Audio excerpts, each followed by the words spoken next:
ونشهد أن لا إله إلا الله وحده لا شريك له ونشهد أن سيدنا وسندنا وحبيبنا وشفيعنا ورحمتنا ومولانا محمدا عبده ورسوله. أما بعد فأعوذ بالله من الشيطان الرجيم. بسم الله الرحمن الرحيم. لا إكراه في الدين قد تبين الرشد من الغي فمن يكفر بالطاغوت ويؤمن بالله فقد استمسك بالعروة الوثقى لا انفصام لها والله سميع عليم. الله ولي الذين آمنوا يخرجهم من الظلمات إلى النور والذين كفروا أولياءهم الطاغوت يخرجونهم من النور إلى الظلمات. صدق الله مولانا العظيم. درود الشريف واحد.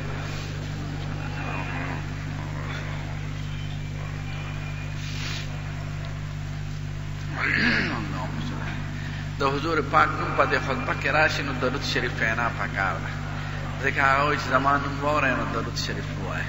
نو درود شریف ووایئ. اللهم صل علی سیدنا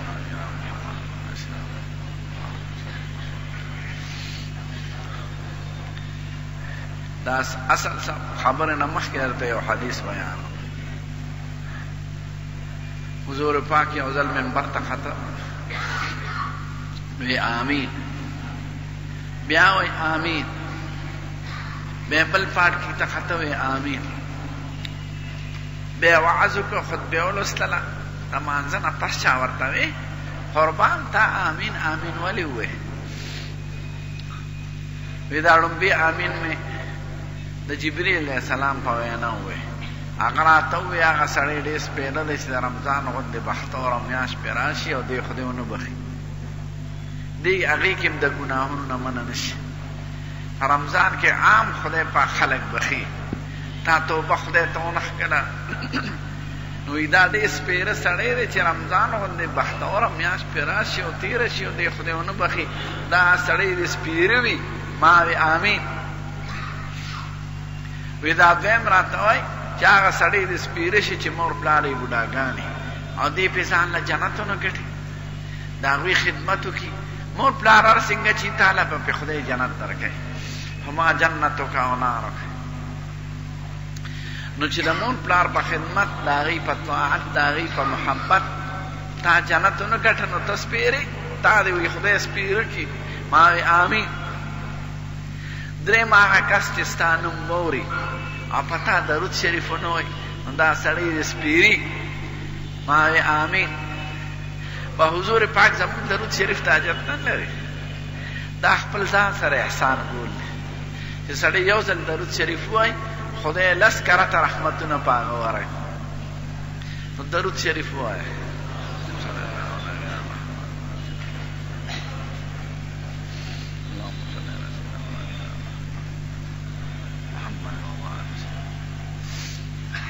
ما د درېیمې پارې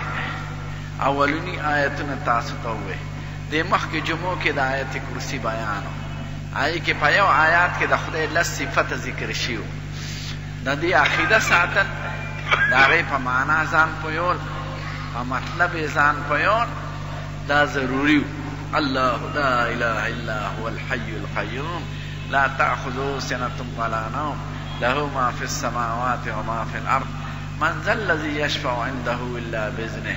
يعلم ما بين أيديهم وما خلفهم ولا يحيطون بشيء من علمه إلا بما شاء وسع كرسيه السماوات والأرض ولا يؤوده حفظهما وهو العلي العظيم. فوسع كرسيه باندې موږ درولې وه. د خدای اووم صفت دی وسع کرسیه السماوات والارض. د خدای کرسی او دا د اسمانونو او ځمکو نه لویه ده. اوس د کرسۍ څه حقیقت دی؟ کرسۍ خو د خپو کېښودو یا د ناستې ځای ته وایي، چوکۍ ته. خو خدای پاک ته دې حقیقت نه دی بیان کړی، نه حضور پاک بیان کړی. دومره د احادیثو نه معلومېږي چې عرش او کرسي د خدای لوی مخلوق دی، د اسمانونو نه غټ دی. دا ټول اسمانونه او ځمکه د کرسۍ مخکې داسې دي لکه په یو لویه دشته کې چې سړی یو ګوته واچي او بیا کرسۍ د عرش په مقابله کې دومره حیثیت هم نه لري لکه یو لویه دشتې ته چې سړی ګوته ورغورځوي څه لوی مخلوقات دی د خدای دا چې کوم مونږ ته ښکاري د دې اندازه مونږ ته نشته چې کوم نه ښکاري د هغې اندازه به څو شي د انسان علم خو ډېر لږ دی زمونږ نظر د لمره پورې لګي او بعضو ستورو پورې لګي اخوا نه لګي یو ځل زمونږ د ښکلي پیغمبر نه چا تپوس وکړه یو صحابي چې خدای پاک وایي چې د جنت پلنوالی د اسمانونو پلنوالی د اسمانونو ځمکو نه زیات دی همیشه پلنوالی کم وي او اوږدوالی زیات وي نو چې پلنوالی د اسمانونو ځمکو چې یو ځای کې نو د جنت پلنوالی ته نه رسي عرضها السماوات نو دا به کوم ځای دا خو اسمان او ځمکه کې دا جنت نه ځای کې چې اسمانونه ویړ کې خواره کې وواړه او د ځمکې ویړې کې نو د جنت پلنوالی د دې نه زیات دی نو هغه اوږدوالی به یې څومره چې یو جنتي ته د لس چند دومره دنیا ځمکه رسي تاسو الحمدلله نو هغه روغ جنت به څومره نو د دواړو جهانو سردار نه دا تپوس شو چې قرآن شریف کې خدا دی چې د جنت پلنوالی د اسمانونو ځمکې نه زیات دی نو دا چرته دی او بیا اسمان کې نه ځایږي نه په ځمکو کې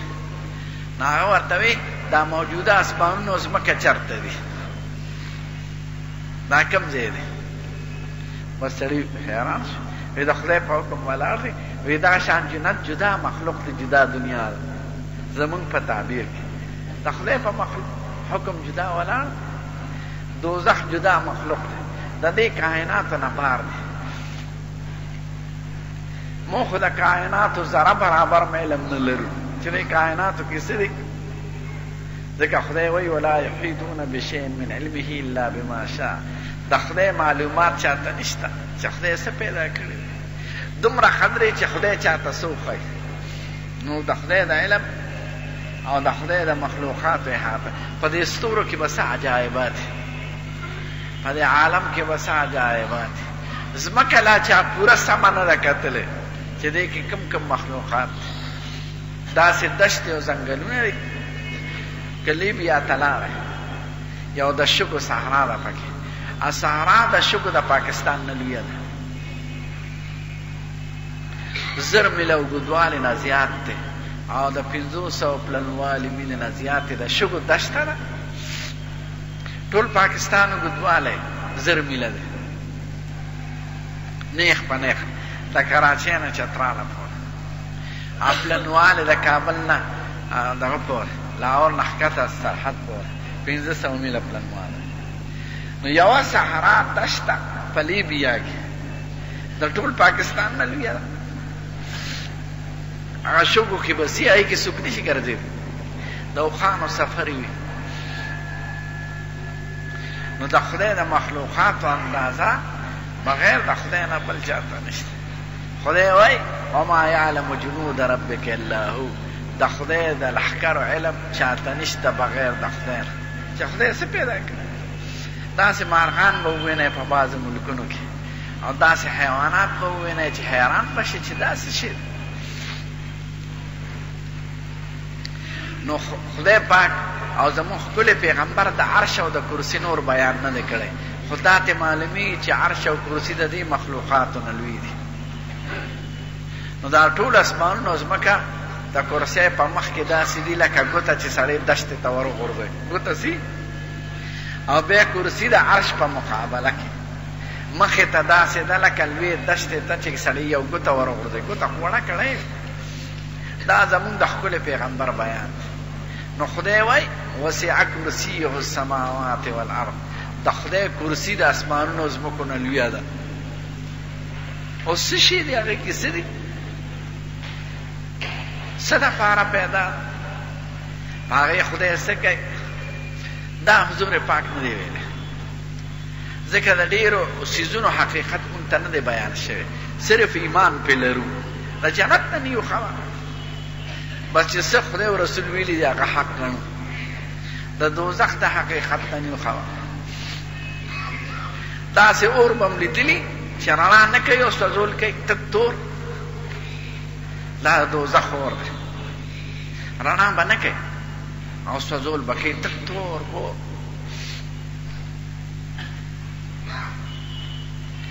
داسې میوې به م لیدلي چې انار رو شوکې چې ویش ګله وې که نه، هغې کې به جوړه جامې پرتې. دا به جنت کې انار به چې ماته کې جوړه جامه او پکې پرته. داسې میوه به م لیدلې چې ونه کې ته وې زما خولې ته دې راشي، خولې ته به دې راشي. داسې اوبه به دې لیدلې چې وې زما خولې ته دې د اوبه راشي، اوبه به راشي. داسې اوبه به دې لیدلې چې په ګوته داسې اشاره کوي ستا په ګوته به تاویږي چاپېره.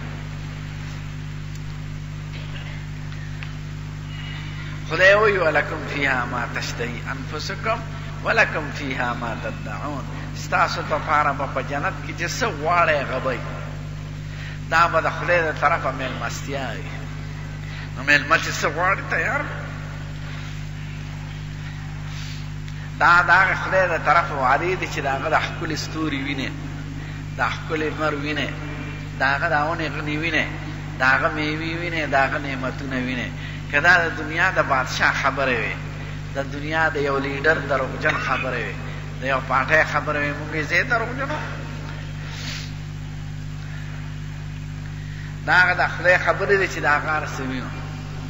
ما ته یو طالب وایي نسوار به په جنت کې که نه. ما وی نه. وی ولې خدای چې وایي ولکم فیها ما تشتهی انفسکم ولکم فیها ما تدعون، چې څه زړه خوښي هغه به وي او چې څه غواړئ هغه به حاضر وي. نو که د یو سړي نسوار خوښي دی، بعضې افغانیان دړی نسوار کوي دروازې، نو که دوی نسوار وغواړي نو نسوار به ولې نه. ما وی زه درته وایم چې نسوار به نه. وی ولې؟ ما وی نسوار خلاف فطرت سلیمه خبره ده، نه غذا ده نه دوا ده، د چرګ او د سپاتې په خوله کې اچول دا څه شی دی؟ څلېرویشت بیماری پیدا کوي. نو خدای پاک چې جنت ته څوک بوځي که نه، نو جنت مخې ته یو نهر دی، هغې ته نهر الحیات وایي. نو زمونږ ښکلی پیغمبر وایي چې هغه مسلمانان او یا دا ګناهګار چې دوزخ نه راوځي، دا به ټول هغه نهر کې ور غوپه کړي. نو چې غوپه کړي نو د دې د زړونو نه به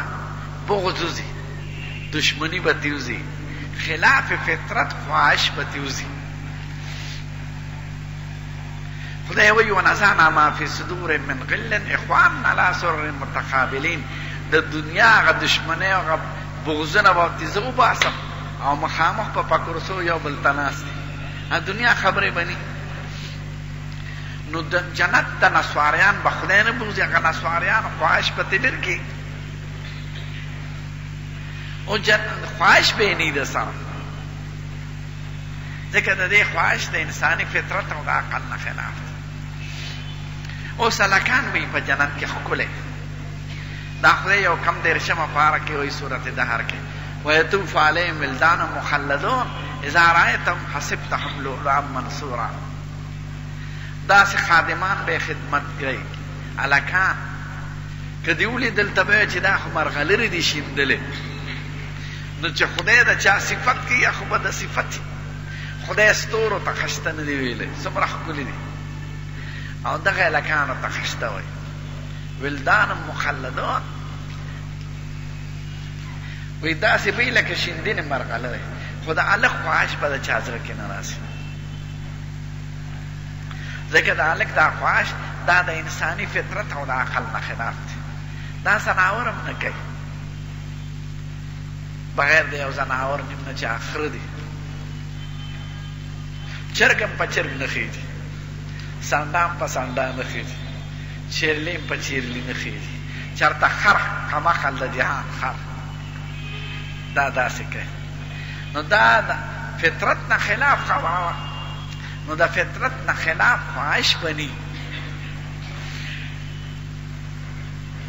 د پردو ښځو خواهش بني جنت کې چې ستا څومره ښځې حورې نو خدای وایي حور مقصورات فی الخیام جنت کې به حورې په خپلو محلاتو کې به هغې به قاصرات الطرف هغې به نظر په خپلو خاوندانو یې صرف پردو سړو ته به نه ګوري نه به د سړو په زړه کې د پردو ښځو خواهش راځي چې دا د ما د پلانکي دوست ښځه څنګه ده دا خواهش بني د سره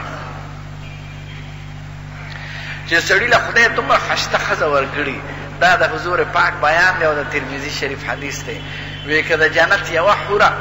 د سمندر د ترخو سمندرونو ته لاړې روتو کی نو دا به ټول خواږه شي او د جنت حوره که یو سرپیچک دا سر چې پې تړي دا د اسمان او ځمکې منځ کې راځوړن کې خلک به د خوشبویۍ نه مړه شي داسې حورې به چې جامې به یې اغوستې هغې ته خاوندانو ته به ښکاري چې اوبس کې مری کې به یې اوبه روانې ته به یې وینې دومره به ښایسته دا ښایسته څیزونه چا پیدا کړي دا زمرد څوک پیدا کړي او مرجان څوک پیدا کړي چې ښکاري دا ښایسته سوري او دا ښکلی نور چا پیدا کړي او دا ښکلی مزېداره میوې چا پیدا کړي دا د هغې خدای پیدا وخت نو پردی ښځې خواهش دا د انساني فطرت نه خلاف ده چې سړی په خپله ښځه خوشحاله یا د چا ټیپر څه کوي سړی چې چرګان وخوري د چا دال او مزدور څه کوي هر سړي ته به خپله ښځه بې اندازې ښایسته ښکاري وي به هم داسې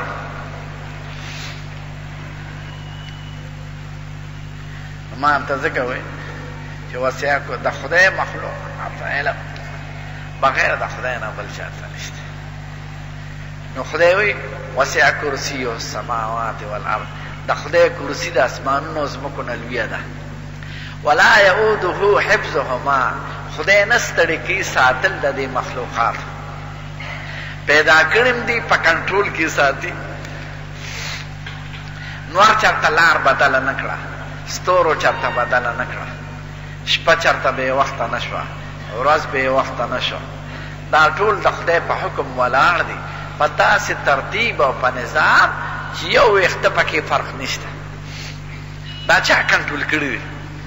دا څوک یې ساتي دا درولې چا دي خدای وایي نشي نو بس هېڅ به او چې خدای وایي پیدا شه نه پیدا شي خدای ته د موادو حاجت نشته میټیریل د سامان نو خدای حکم دی انما امره اذا اراد شیئا ان یقول له کن فیکون د خدای اراده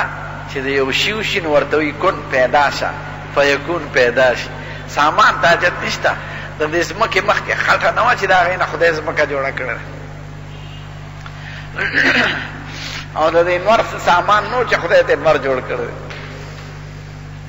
او د دې ستورو اسباب نو چې هغه خدای راغونډ کړه او ستوري ته جوړ کړي نه دا د خدای په حکم بس پیدا شه بس پیدا شي خدای اسبابو ته حاجت نه لري کنه بیا هغه خاوره چا پیدا کړی چې ځمکه ته جوړې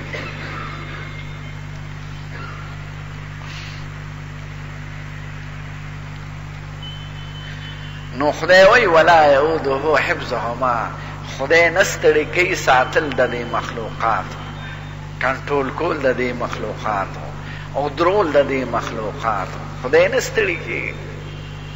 وهو العلی العظیم خدای لوی دی د ذات په اعتبار او لوی دی د صفتونو په اعتبار نه د ذات په شان ذات شته او نه د صفتونو په شان په مخلوق کې صفت شته مخلوق پسې چرته خالق او چرته مخلوق چرته د اسمانونو او ځمکو او د نور او سپوږمو پیدا کوونکی او چرته انسان پیدا شوي د مور نو بیا پې تکلیفونه راځي او بیا کله یې غاښ خوږېږي کله یې سترګه خوږېږي کله ناجوړه شي کله بس به مړ شي په خاورو کې ښخ شي نو مخلوق ته خدای سره برابرېدی شي وهو العلی خدای لوی دی د ذات په اعتبار العظیم لوی دی په اعتبار د صفتونو ذات هم لوی دی صفتونه هم لوی دی دا آیات کرسی کی دا چې موږ هر مانځه نه پس وایو د خدای د لسو صفتونو بیان دی او د دې دپاره بېرته وایې چې ته به معنا ته هم خیال کې او عقیده به هم پې لرې او داسې کلکه عقیده لکه د انور ته چې موږ نور وایو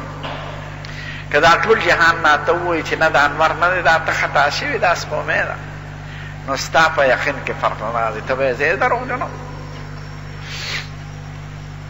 ایمان د کلک یقین نوم دی د ډنګاډولو خبرو نوم نه دی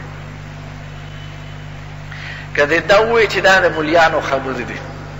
نه ایمان دی نشته که دې دا ووایي چې د قبر نه څوک راغلی دي نه ایمان دی لاړ که دا دې ووایي چې جنت او دوزخ پکې کوم دی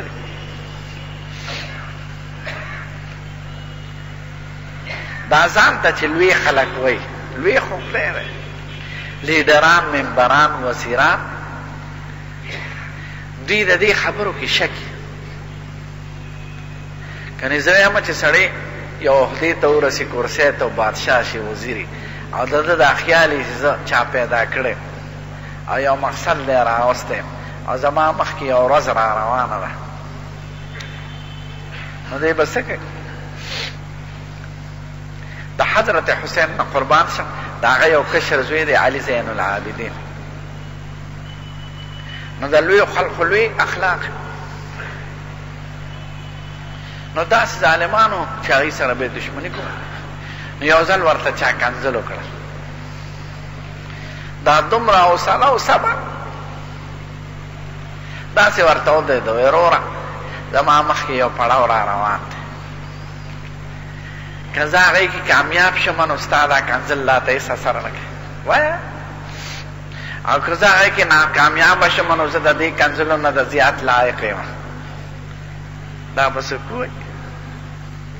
نو سړي سره دا خیال چې مخکې موږ به ځو که به نه ځو پلاران هم څه شو نیکونه هم څه شو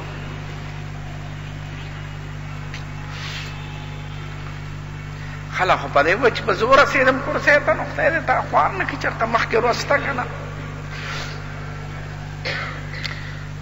چېرته به ځې که به نه ځې نو دې خبرو ته چې دا وایي یاره دا د مولیانو خبرې دي څوک راغلي د قبر نه نو د ده ایمان نشته دا ډنګا ډول دی ایمان د کلک یقین نوم دی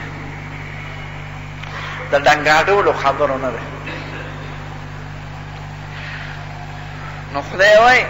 وهو العلی العظیم د خدای په دې صفتونو باندې به د نظرې او د خدای په دې صفتونو باندې به د کلک یقین او ایمان او عقیده دا به هر وخت ځان ته حاضر لرې چې زه خو چا راوستیم دې دنیا ته په خپله نیم راغلی او زه به ځم او هغې کې زما اختیار نشته او ما ته پته هم نه لګي چې زه به کله ځم او څنګه به ځم نو چې د خپل مستقبل نه نه یې خبره نو ته هر وخت په خطره کې اوسېږه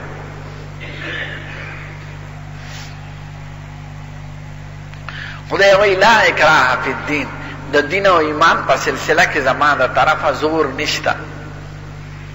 قد تبین الرشد من الغی هدایت لارم واضحه ده او د ګمراهۍ لارم واضحه ده د چا خوښه ده چې څه کوي قسم دی که دا ټوله دنیا خدای ته په سجده پروزي په جړه د خدای بادشاهي زیاتېږي نه او که دا ټول خلک لکه د ابوجهل او ابولهب په شان سر کافر شي او د فرعون په شان نو خدای په بادشاهۍ کې څوک نقصان نشي راوستی د انور کې به فرق راشي ستورو کې به فرق راشي ځمکه کې به فرق راشي باغونو کې به فرق راشي که فرق راځي دې سرکوزي کې به راځي خدای څه پروا لري نو خدای وایي زه په چا جبر نه کوم قد تبین الرشد من الغی د هدایت لار او د ګمراهۍ لار واضحه شوې ده د انبیاو کرامو په واسطه د کتابونو په واسطه فمن یکفر بالطاغوت چا چې د شیطان نه انکار وکړه ګمراهانو پسې روان نشو ویؤمن بالله او عقیدې په خدای وي فقد استمسک بالعروة الوثقی د مضبوطه کړۍ ونیوله لا انفصام لها چې د هغې شلېدل نشته والله سمیع علیم خدای ستاسو خبرې اوري او ستاسو د زړونو د ارادو نه خبر داسې کړۍ دې ونیوله چې مضبوطه د هغه د اسلام کړۍ خدای زمون سه ایمان نصیب کړي.